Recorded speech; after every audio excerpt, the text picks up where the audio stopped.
Hi, Kathy here from Original Goat. I wanted to give you guys an installation video for those new and improved AD20, AD20S titanium linerless scales. So first off, let's go through what you're going to receive. Obviously, you're going to receive your set of scales and your particular texture selected, finish as well, and you're going to get a packet of hardware. So inside that packet of hardware comes 5 different pieces.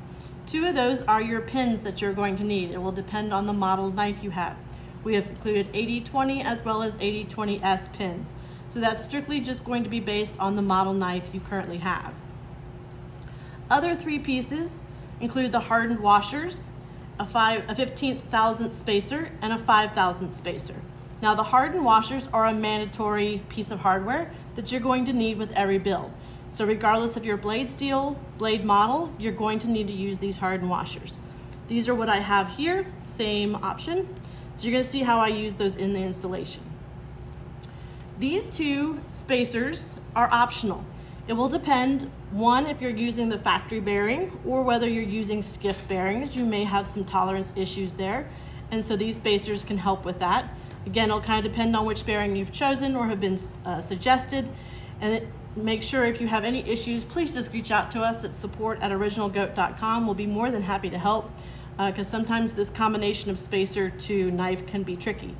The 5,000 spacers are for the blade wobble issue that you may experience depending on your blade bearing pocket tolerance. We've noticed with some of the different drops, especially within the AD20S, that each one of those blades have just a slight difference there in that bearing pocket, which the liners will help accommodate for that, but the linerless titanium does not. So if you experience blade wobble, our first suggestion would be to try a 5,000 spacer along with your hardened washer. If that doesn't solve the problem, if you've got a lot of blade wobble, try the 15,000. This really should be more likely for if you're using a skiff bearing.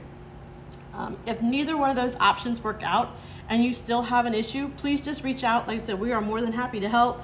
We'll even offer to bring in your knife for you and make sure we've got that right combination. We have not had any alternatives to that. It's either been the 5,000s or the 15,000s that have cured up any kind of issues we've experienced with these knives. So right, let's get to it. So this is my personal LMAX.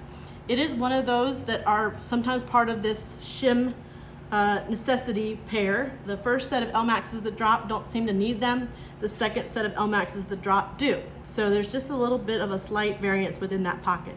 So let's get to disassembling and I'll show you where I'm talking about.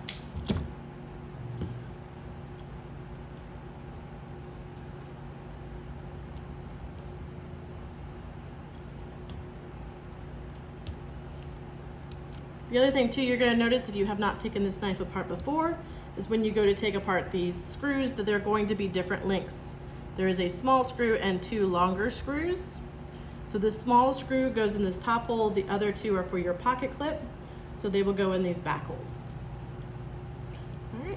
Also too, to be noted, these are the only tools you should need. You should not need wrenches, you should not need hammers, you should not need any other alternative tools to put your knife together with those OG scales. Now, if you have the press fit pins in your liners, when you go to take this apart, one of those sides is going to come, the pins are going to come with those liners. So if that happens, you're just going to set everything apart because you don't need the scale, the liner, or the pins for this installation. The other big thing always to note is this lovely little spring here. Sometimes it likes to try to fly across the room for you. So just always be kind of careful as you're trying to take this apart and out so you don't lose the magical spring. Okay. We are running factory bearings on this knife, so there should not be any need for the Skiff spacers. Okay.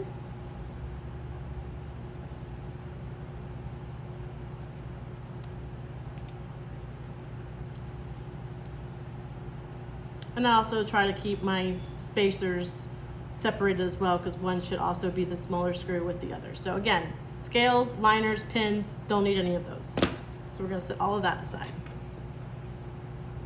All right, so now onto our scales. So I have set the pins already in here, but as you can see, they're easy peasy to take out. Again, you should not need any kind of force any hammers or anything to put those pins in or out. Our trick with trying to get the barrels in to stay is take your knife just slightly off the table, preferably at your mat at the same point. Slide these in. And as you do, slide your knife back onto the table. Easy peasy. All right, well, except for the fact I did not put the pivot in, so that's gonna make that a little more difficult. All right, so we'll probably have to put those spacers back in first, because I always put the pivot in. Again, make sure that it is seated, so you're gonna wanna kind of swivel that around until it's in the right position, because it is slotted, so it will fit in that slot. So make sure it is seated properly. Kind of wiggle it, make sure it's in, and then do that process again with your barrels. I'm not a professional, but if I can do this, you guys can too. All right, next thing we're going to do is harden washer against the titanium scale and against the bearing. And then I put the blade on next. Our shark lock.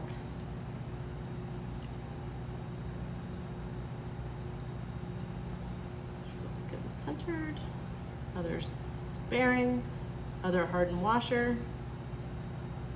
So those harden washers should be between the bearing and the scale, or the bearing and another spacer.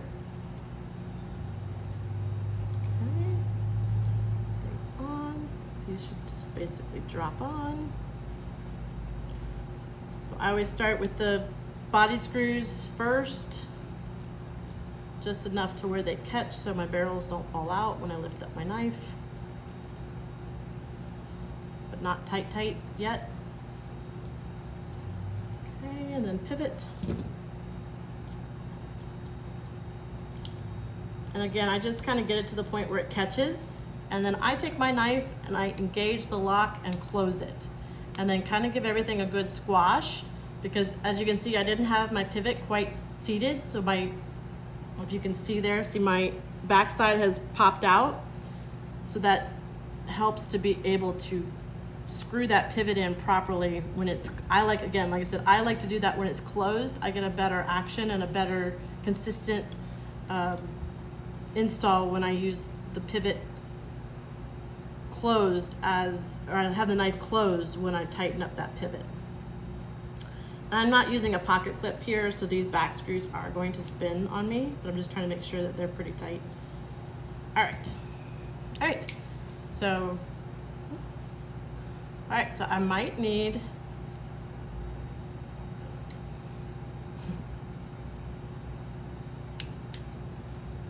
so that first time it might get a little, doesn't completely engage. So I probably have a shim issue, so let's see. Do I have a little side to side? Just slightly, yes, I do. So I don't know if you can see that on the video, but there is a little side to side motion there. So I'll give my pivot a tighten just to make sure that I don't have my pivot loose, but you can see there's no movement there. I'm not gonna over tighten my pivot. This pivot's not the problem. So like I said, just a slight bit, I mean very slight, but enough that I could probably notice that. So what are we gonna do? We're gonna take it apart. And we're gonna use the 5,000 shims, and you'll see that that is going to completely change the action to where it is perfect.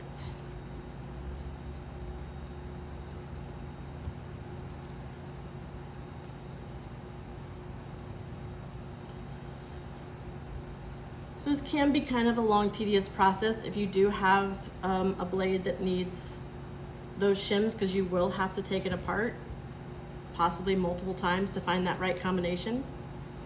I personally, when I'm taking it back apart, like to try to go ahead and get all of the barrels and screws removed, because that gives me a little extra area here to provide a little leverage. So it doesn't take much, but you do have to kind of get this to disengage from the pivot, from the pins, and then it comes right off. Just be careful with that spring, because it likes to spring off on you. So, all right, so we're going to, so my harden washer, it's somewhere. I think it's in the scale still. Yep, there it is. Okay, so we're gonna take everything back off. Okay. All So let's start again. I also have my hardened washer there. So again, we're gonna seat the pivot. Gonna put our spacers back in. I did not pay attention to which one was which. So, well, I think that was the first one though.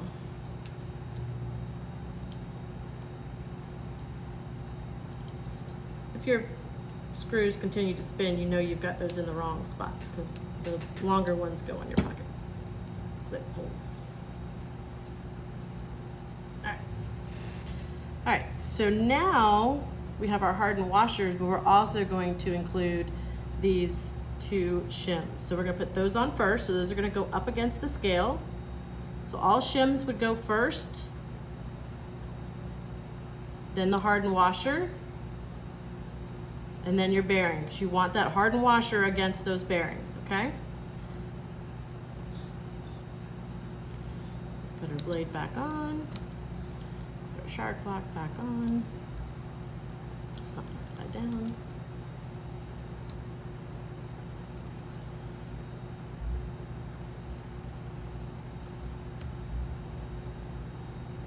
Repeat the process, bearing, hardened washer,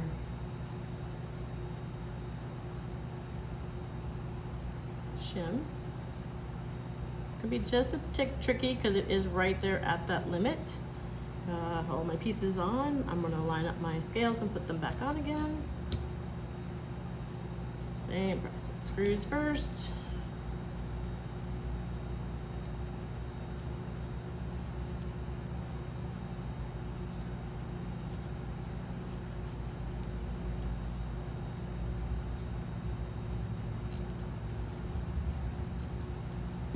And pivot. I mean, I like to throw things at myself. Again, just until it kind of engages. Make sure I got that in straight. There we go. Okay.